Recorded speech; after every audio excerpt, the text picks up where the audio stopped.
I've been following this war since, frankly, before it started way back in, was it January or February? I forget. I was talking about it I guess, week or two leading up to it, and then ever since, on and off. And frankly, I think I'm about wore out at this point because I don't know, there's just not enough good information coming out of Ukraine to really draw any serious conclusions one way or the other. Obviously, this happens in wars. Both sides are going to try and spin every bit of news to look as favorably for them as possible. Of course, the Ukrainians are much better at this in a sense. They are much more over the top in their propaganda. It is much more, I guess, extreme, you could say. Not extreme in like a scary sense, extreme in like a cartoonish sense. The Ukrainian war propaganda is very Superman versus Lex Luthor, or I guess Superman versus the KKK, depending on which vintage comic book you want to reference. And the Russian propaganda doesn't get through nearly as much, though it does exist. And so even when you're searching out for dissident information channels, certainly like Telegram channels and stuff, you often are going to run into what could be Russian propaganda as well, or might be the truth. I guess I should thank the Ukrainians for being so ridiculous with their propaganda, because that stuff is easy to cite. Like a video I saw on Twitter of a supposed Wagner Group mercenary, who, of course, was covering his face and using a voice changer, showing how they were just absolutely gobsmacked by the Ukrainian body armor, and they didn't realize that, oh my gosh, these Ukrainians, they're so advanced in their body armor that their bulletproof armor stops bullets, and they were just, oh my gosh, the Ukrainians are so great, they're such a fearsome enemy. How are we supposed to combat these people? And he was just shocked. He showed, look, here's an AKM, and he shot it, at the plate, and he said, look, even an AKM can't penetrate this armored plate. The Ukrainians are such a fearsome enemy. How will we ever win? And people are lapping this up. First of all, armored plating. I've never heard of solid body armor that can't stop 7.62x39 fired out of an AKM. Solid body armor that's sold here in the United States typically is rated to stop a 7.62 NATO round, which is much more powerful than 7.62x39. 7.62 NATO is much more on the level of 7.62x54R, which is what the bigger Russian machine guns shoot. And so the AKM is a step below that, below what the plate is even rated for. And so, if they're looking for a round that will penetrate that, with one shot, without compromising the integrity of the plate, with, from like a few shots, they would need something like, I guess the next step up in Russian arms would be like a Dushka. Or in the West, we have like the 300 Winchester Magnum, or 338 Lapua.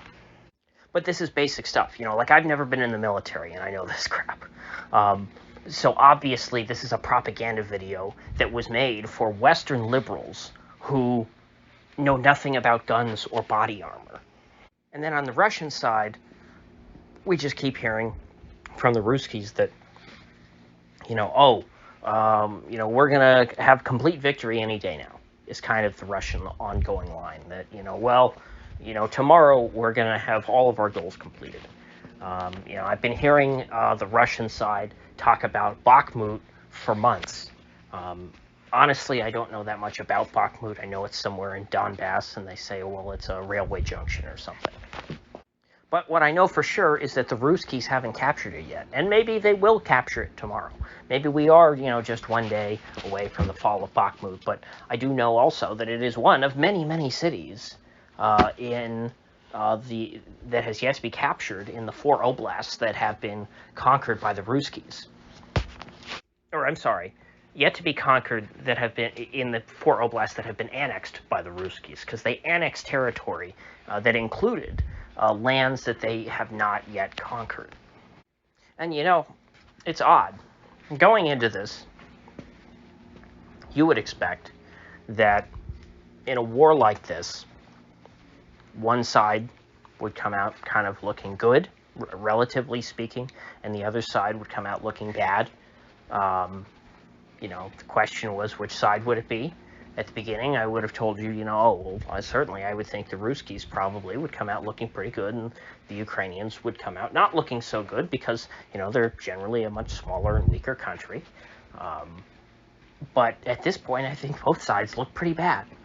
On the one hand, you have the Ukrainians and their delusions of grandeur and their constant game-changing wonder weapons that are unveiled, seemingly every month or two. First it was the Bayraktar drones from Turkey until the Ruskies shot all those down. Then it was the HIMARS, which we heard a lot about until, I guess, either they ran out of ammo or the Ruskies blew them all up.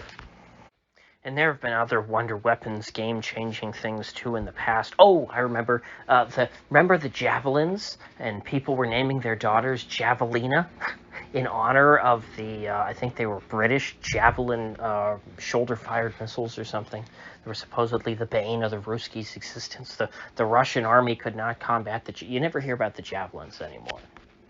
And of course, my theory was that all this propaganda around the wonder weapons were just meant to boost sales for the arms companies. That's all. It wasn't that, even the Ukrainians thought that these were particularly great or going to make them that much more effective. Excuse my cough there. It was that this was just a part of the marketing push. They were given these weapons for free, and they were supposed to promote them. And so, of course, the media, which is paid off by the arms industry, would help and say, "Oh my gosh, look, the HIMARS, they're so wonderful. All of you other countries that don't have HIMARS yet, you need to order them. And everyone needs to order the javelins, and everyone needs to order Bayraktar drones." Now the Ruskies are flying these Shahed or Shahid drones, which they claim are not the Shahed. I think it's Shahed. It's only one E. Iranian drones. They claim they're not the ones from Iran. It's completely different. These are Russian-made, they claim. And even if they are Russian-made, they look exactly like the Iranian ones, so it's basically the same thing. And I actually find these to be an interesting weapon because they seem like a missile built out of austerity, which I quite like. Here in the United States, every weapon is designed to be as feature-packed and expensive as possible, so that the unit cost is so high that the defense industry can maximize their profits. But in Iran, which is under sanctions for so long, they can't import weapons from other countries, and so here they are, trying to stretch their dollars, and they design weapons that are meant to, be as effective as possible using the least amount of resources. And so, from what we hear, these drones cost about $20,000 to produce, and they're basically a cruise missile. Something that, in the American military would cost millions of dollars a piece. Instead of having a jet engine or a rocket, to propel the warhead, they're a gas-powered remote control airplane.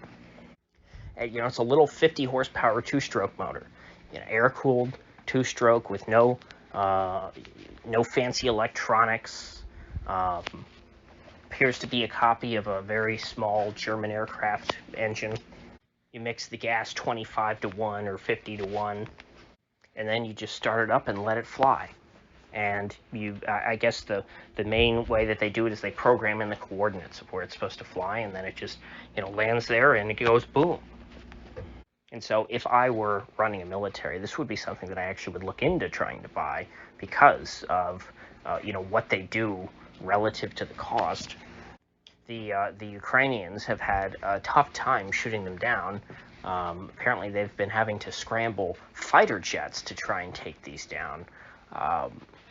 And when we've seen many scenes of them flying over Kiev and other parts of the country where people are trying to shoot them down with rifles. I think I mentioned this earlier in the week.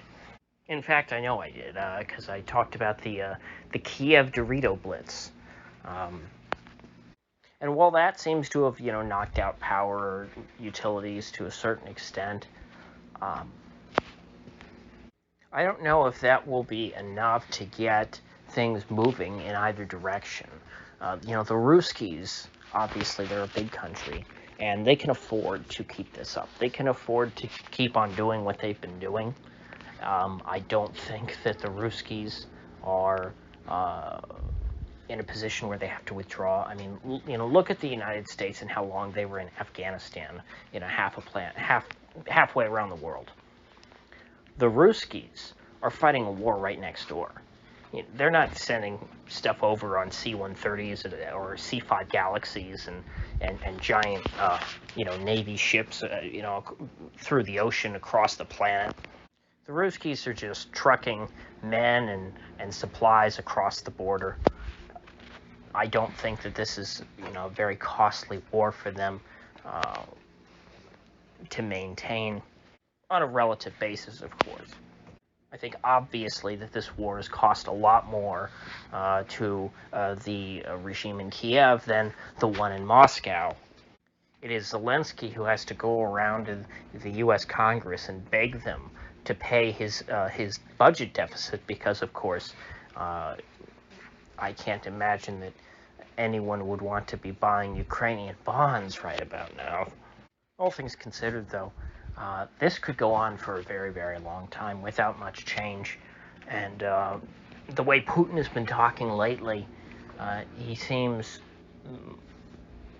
more interested now in going all the way to Kiev and perhaps beyond.